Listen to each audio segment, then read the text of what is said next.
ایک اور مسلمانوں کے حوالے سے بات ہو رہی ہے۔ مشرقی ترکستان میں مظالم کی ایک داستان ہے سر، وقتاً فوقتاً سننے میں آ رہا ہے۔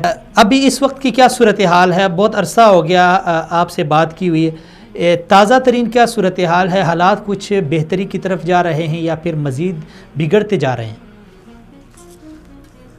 بڑے افسوس کے ساتھ یہ کہنا پڑ رہے ہیں کہ وہاں حالات کبھی بھی بہتری کی طرف نہیں گیا۔ 130 سال سے مسلسل وہاں پر ظلم،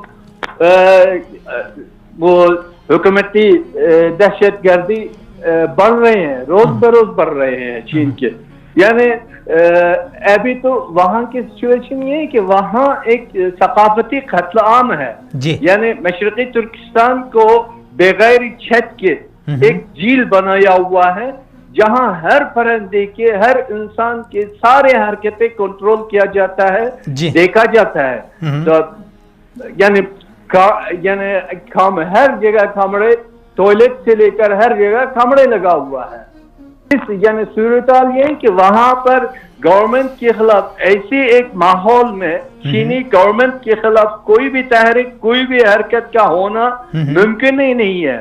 یہ حالات چین نے تقریباً 10 سال سے پیدا کیا ہوا ہے کہ وہاں 3-4 آدمی بھی اکٹھا بیٹھ کے جو بھی بات کریں، فوراً پولیس آ کے ان سے گفتگو کی مضمون پوچھا کرتے ہیں۔ راستے میں ٹیلی فون کنٹرول کیا جاتا ہے کہ کیا اس میں کیا میسج ہے، کس سے ملاقات ہوگا، کس سے نہیں، کسی سے بھی روک کر یہ انچارج 10 سال سے جاری ہے۔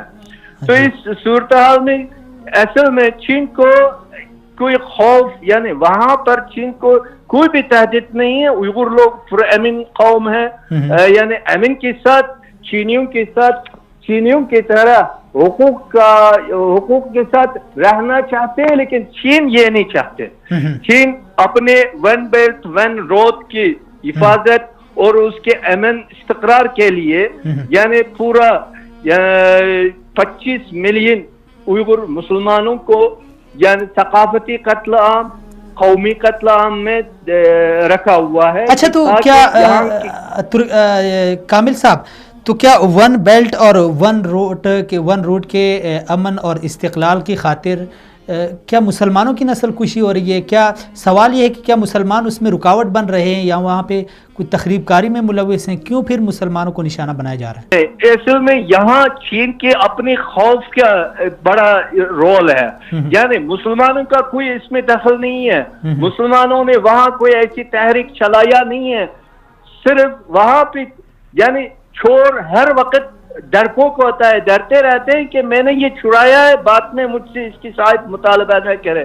یہ ان کا چین کا گورنمنٹ کا اپنا سائیکولوجک مسئلہ ہے۔